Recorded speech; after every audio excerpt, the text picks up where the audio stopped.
Hi everyone and welcome back to a new episode of Diagnosedan. Today we're working on a 2016 BMW 750 and the customer complaint is that the customer is getting a warning message in the dash telling him that the chassis function is restricted.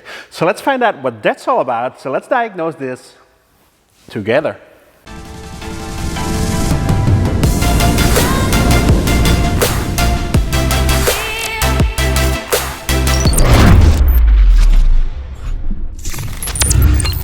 Now let's start out by confirming the customer complaint. The customer told me that whenever he starts driving the car, the warning message pops up on this screen. So let's start the car, let's drive it, and let's see if we can get that message to pop up.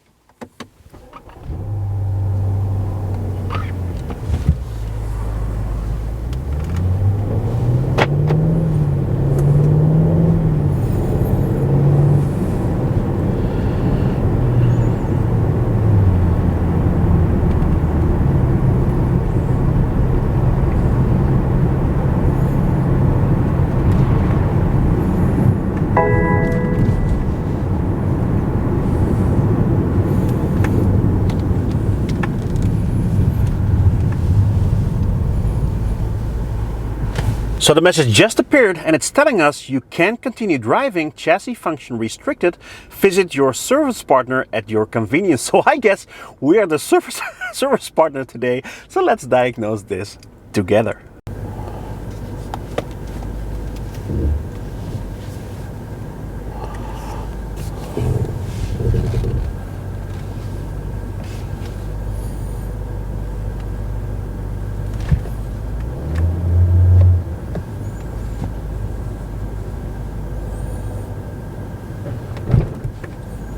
That's customer complaint confirmed. In the next step, we're going to scan the car for fault codes and hopefully there is a fault code stored that can determine our next step. In this video, we'll be using the top-down Phoenix Plus.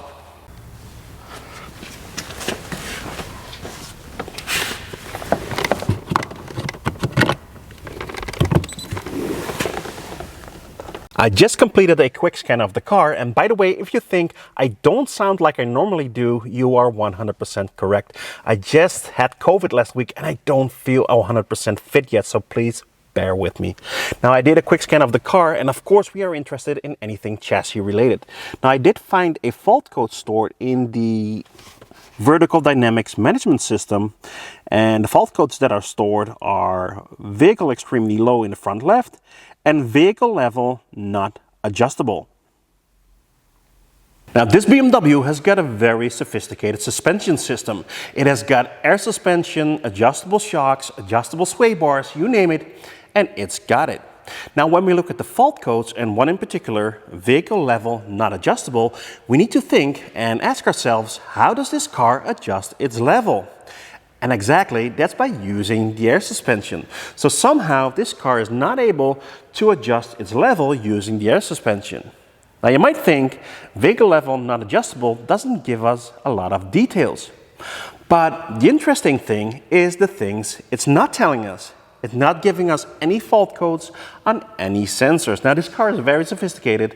If a sensor was failing, it would tell us.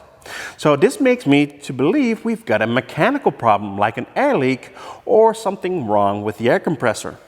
Now for the vehicle to level, it needs a constant supply of air pressure.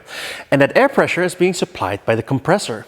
So I want to start out by checking the compressor, and if that's okay, we're going to take it from there. Now the compressor on this model is located underneath the rear left end of the vehicle, and to get access to it we need to remove some panels. So that's exactly what we're going to do in the next step.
This is the rear left wheel of the vehicle, and just behind the rear left wheel, underneath a plastic cover, which I temporarily hang aside, is the air suspension compressor.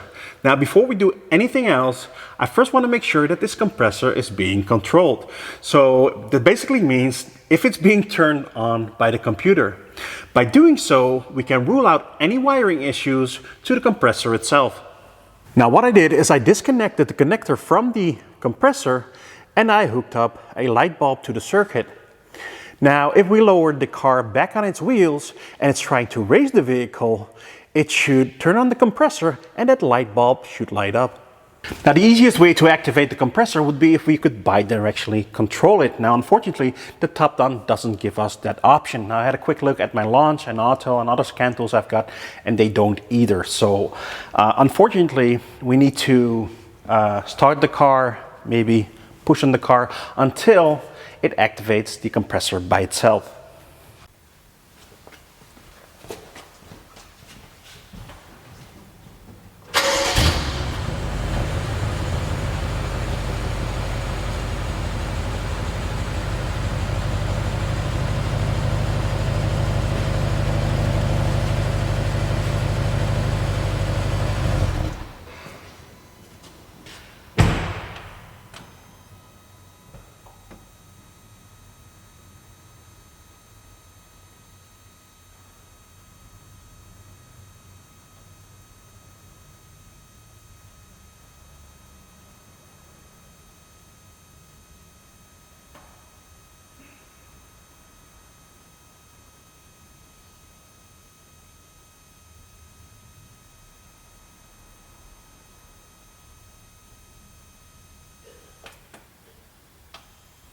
Now, we could see that the compressor was being activated, and this means that the wiring and the command to the compressor is just fine. Now, in the next step, I want to manually activate the compressor to see if it's doing anything at all.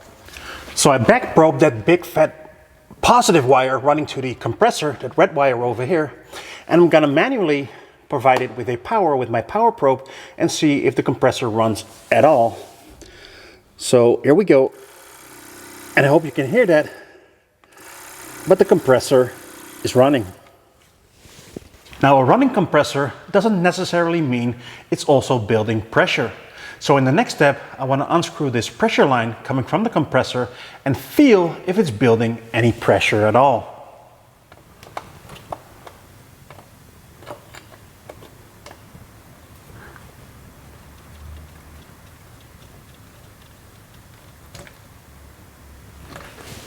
Now, I removed the pressure line that comes directly from the compressor. I'm going to manually activate it again and feel if it's building sufficient pressure. Now, I don't know if the camera's going to pick this up, but right away I can feel that it's not building sufficient pressure. When I put my finger here, I think it should blow my finger away, but it's doing something, but it's definitely not sufficient.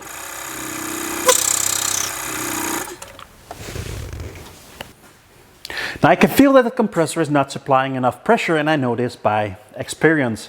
I know that it's supposed to deliver a lot more pressure than I just felt. Now, this is kind of hard to prove on camera, so what I'm going to do, I'm going to remove that compressor, we're going to bench test it, we're going to see how much pressure it still delivers, and we're going to compare it to a brand new one.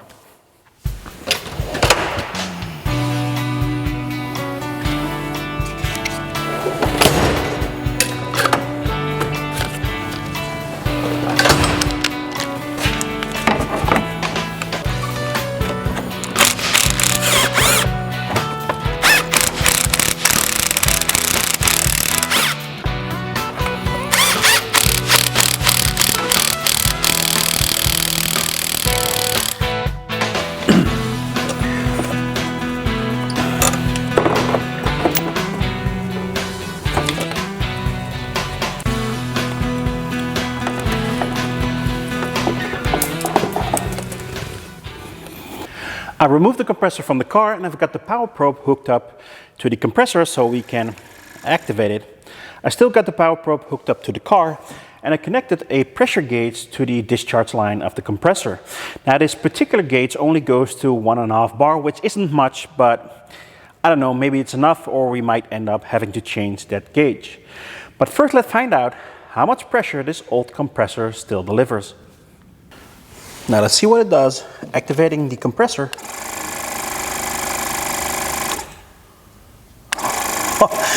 And it's almost doing nothing at all, not even 0.1 of a bar.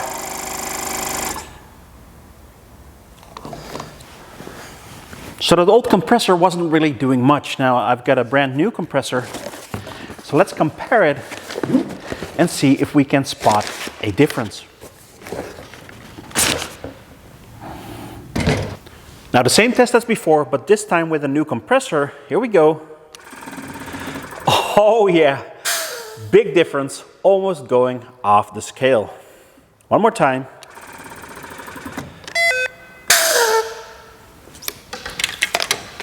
So we definitely confirmed we've got a bad compressor. So let's install the new one, and hopefully that's the only problem we've got. So let's install it and see if this car is fixed. Now I installed the new compressor off camera. It's only 3 bolts and some connectors, nothing really interesting. Now the owner told me that every time he drove the car, and he didn't have to drive it for very long, that message would pop up, and we confirmed that in the beginning of this video. So in the next step we're gonna drive it, and hopefully this car is fixed and we get no message popping up anymore.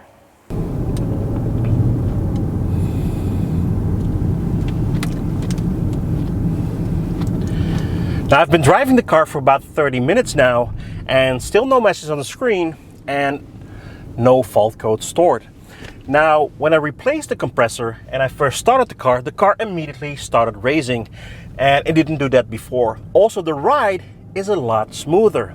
Now as far as the other fault code is concerned, the extreme low condition, remember that if the compressor isn't supplying enough air, the car can still lower itself, but it can no longer raise itself, and it might end up getting stuck in an extreme low condition.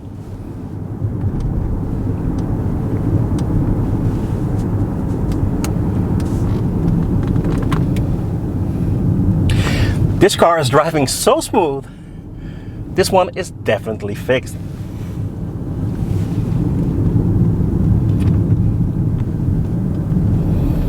So remember, even if the compressor is running, that doesn't automatically mean it's any good.